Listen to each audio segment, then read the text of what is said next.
Doa, nafas orang percaya. Apakah doa itu?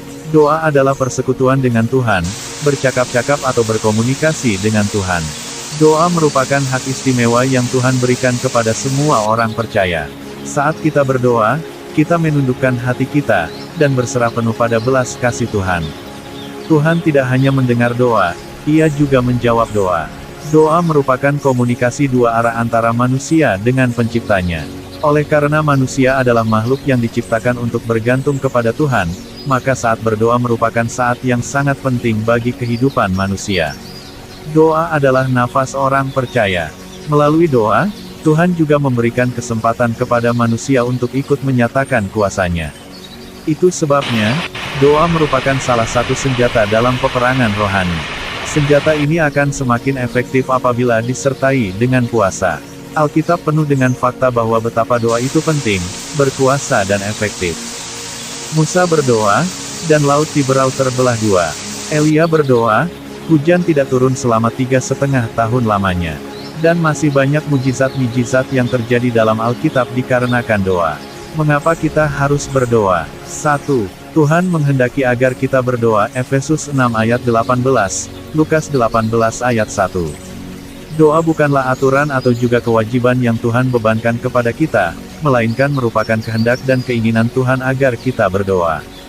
Jika doa merupakan aturan yang harus dilakukan setiap orang percaya, maka berdoa merupakan suatu kewajiban bagi kita. Mengabaikan doa adalah kebodohan dan kerugian besar, karena berkat rohani yang Tuhan sediakan kepada orang yang berdoa sangatlah besar. 2. Agar kita semakin mengenal Allah. Kita akan mengenal seseorang ketika kita berkomunikasi dengannya. Sama halnya dengan doa, sebagai sarana kita membangun komunikasi dengan Tuhan, kita akan semakin mengenal Tuhan, semakin bersandar padanya dan semakin bergantung pada Tuhan. Tentu pengenalan akan Tuhan melibatkan pemahaman akan kebenaran Alkitab, maka dari itu doa tidak boleh dipisahkan dengan kebenaran Alkitab. Mengapa? Komunikasi harus berjalan dua arah. Tuhan berbicara kepada kita melalui firman-Nya, sementara kita berbicara kepada Tuhan melalui doa. 3. Karena iblis sedang berusaha menghancurkan orang percaya, 1 Petrus 5 ayat 8, Lukas 22 ayat 31-32, Efesus 6 ayat 12-13 dan 18. Sejak kita menjadi Kristen atau murid Kristus, kita menjadi sasaran atau target utama iblis. Setan akan melakukan segala macam cara untuk menghancurkan kita tanpa ampun. Itu sebabnya, Tuhan sangat menginginkan kita berdoa demi kebaikan kita, agar kita terhindar dari jerat iblis. 4. Karena adanya kebutuhan, Yakobus 4 ayat 2. Alasan ini bukanlah yang terutama. Namun demikian, Tuhan memperbolehkan kita untuk meminta atau memohon sesuatu berkaitan dengan kebutuhan kita dalam doa. Kita tidak harus malu meminta sesuatu kepada Tuhan melalui doa, asalkan permintaan kita itu bukan untuk kepuasan kita. Yang harus kita ingat baik-baik adalah, ada tidaknya kebutuhan kita harus tetap berdoa. 5. Berdoa menunjukkan ketidakberdayaan kita dan kebergantungan kita pada kuasa Tuhan. Ketika kita berdoa dengan sungguh-sungguh, kita sedang mengharapkan belas kasih Allah. Doa yang sejati hanya mungkin dipanjatkan oleh setiap orang yang mengakui ketidakmampuan dirinya dan kesanggupan Allah dalam memberkatinya. Doa siapa yang didengar Tuhan? 1. Tuhan mendengar doa orang benar, Yakobus 5 ayat 16, Mazmur 34 ayat 16,18. Amsal 15 ayat 29. Banyak orang salah mengerti ayat ini. Ayat ini tidak mengatakan bahwa kita harus menjadi orang benar dulu baru Tuhan mendengar doa kita. Orang benar dalam ayat ini menunjuk pada identitas seseorang di dalam Kristus. Ketika orang berdoa menerima Yesus Kristus sebagai Tuhan dan Juru Selamat, maka secara otomatis Allah membenarkan orang tersebut. Orang itu terhitung benar karena imannya di dalam Yesus. Jadi, secara posisi atau kedudukan, orang berdosa yang bertobat adalah orang benar atau orang kudus. Bila yang dimaksudkan Tuhan bahwa orang benar itu adalah orang yang berhasil hidup benar, maka doa-doa kita kemungkinan besar sulit dijawab karena untuk menjadi benar dalam karakter sungguh-sungguh sulit dan hal tersebut terjadi melalui proses.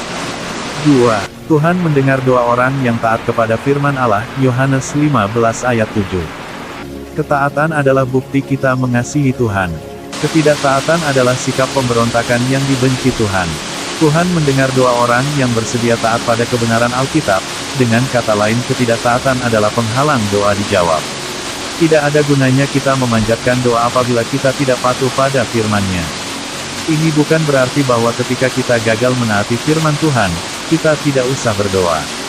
Kita harus terus berdoa, sambil belajar taat pada firman-Nya. Jika kita berdoa, berdoalah dengan percaya, sebab tanpa percaya semua doa menjadi sia-sia.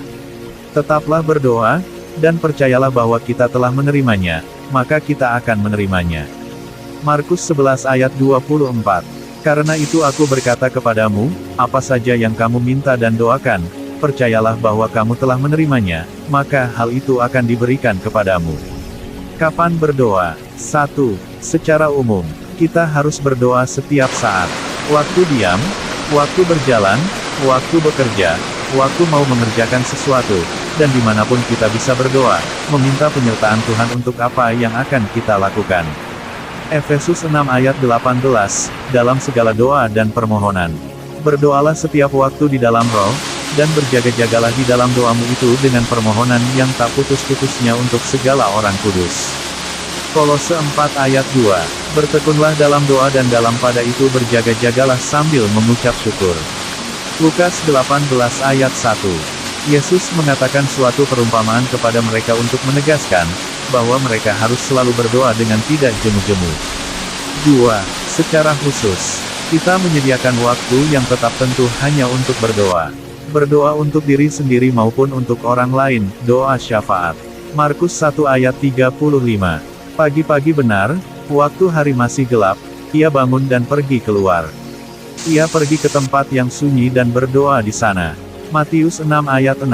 Tetapi jika engkau berdoa, masuklah ke dalam kamarmu, tutuplah pintu dan berdoalah kepada Bapamu yang ada di tempat tersembunyi. Maka Bapamu yang melihat yang tersembunyi akan membalasnya kepadamu.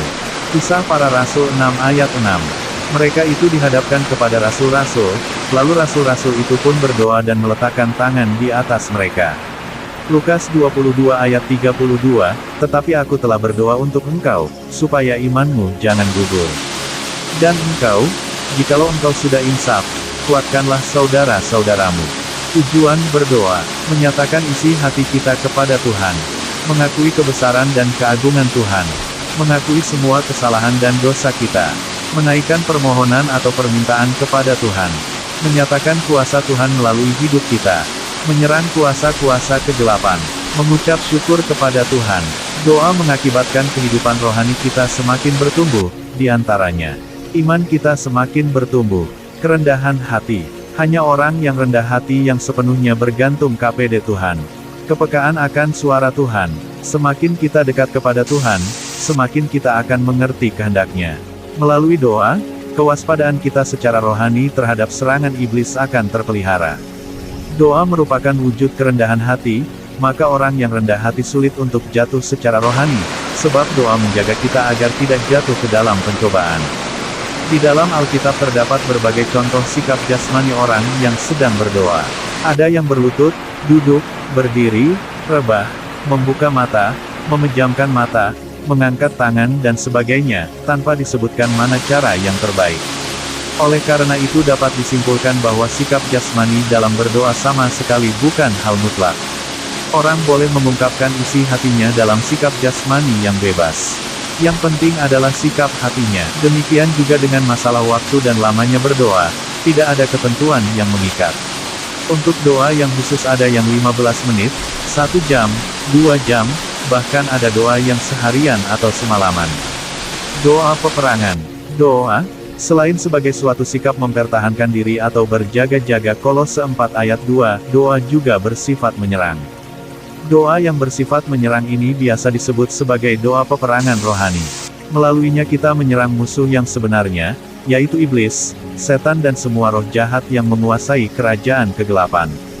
Efesus 6 ayat 11-12. Dalam melakukan doa peperangan harus diingat, bahwa iblis sudah dikalahkan Tuhan Yesus melalui kematian dan kebangkitannya.